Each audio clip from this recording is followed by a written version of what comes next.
Good morning everyone. I Naveen Garg welcome you in your moral science class.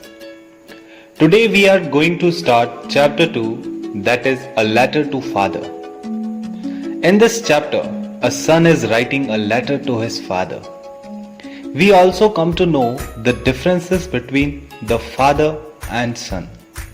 Now let's start a story. Dear Papa, this is an answer to your letter about my disappointing behavior. Yes, my first rank slipped to the second.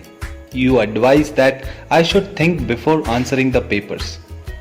Yes, the important word think did make me wonder about several things. And here are some results of those reflections. Father, we have never really been close enough for me to talk freely to you. And I can't really say you have been my friend, philosopher, guide, etc.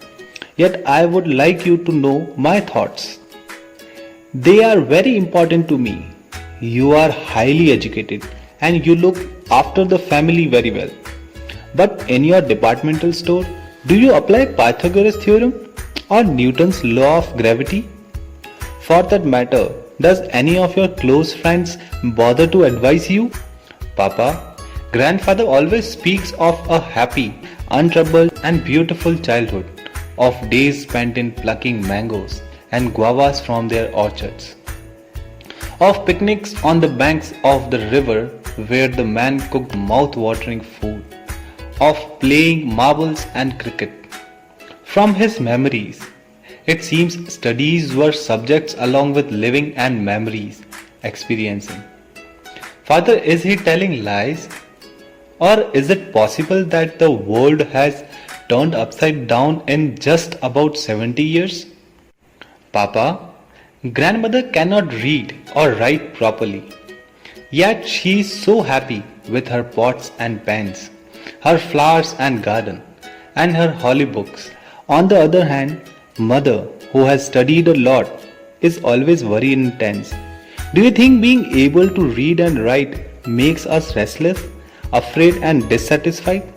Oh Papa, last week my rose plant almost died. I asked my biology teacher what I should do to save it. She said, go and ask the man who keeps gardening things. He'll tell you. Well, we learn about pesticides, but we do not know how to use them. Really, Papa? It doesn't matter to me why the apple does not fall upwards, nor do I care about what Archimedes did. What matters to me is that my rose plants remain healthy. When the lights go out in my house, I should know what to do something about it.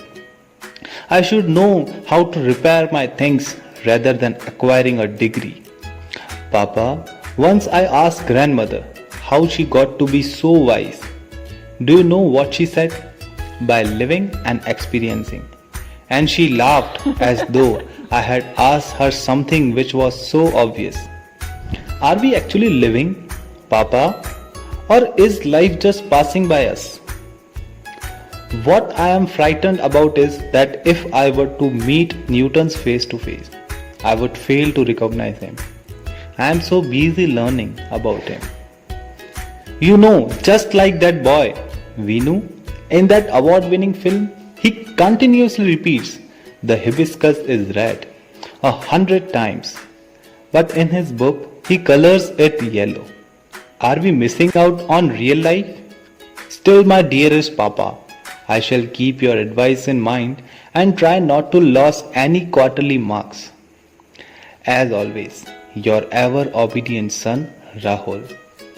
What values we learn from the story first is common sense. It is said that common sense is not common. Some people have great information filled in their minds, but they can't use to solve their problems. Second is wisdom. It is better to be wise than to be more knowledgeable. Remember, the price of wisdom is above rubies. So the moral of the story is, the great end of the life is not knowledge, but action. That's all for the day. Stay home, stay safe. Thank you.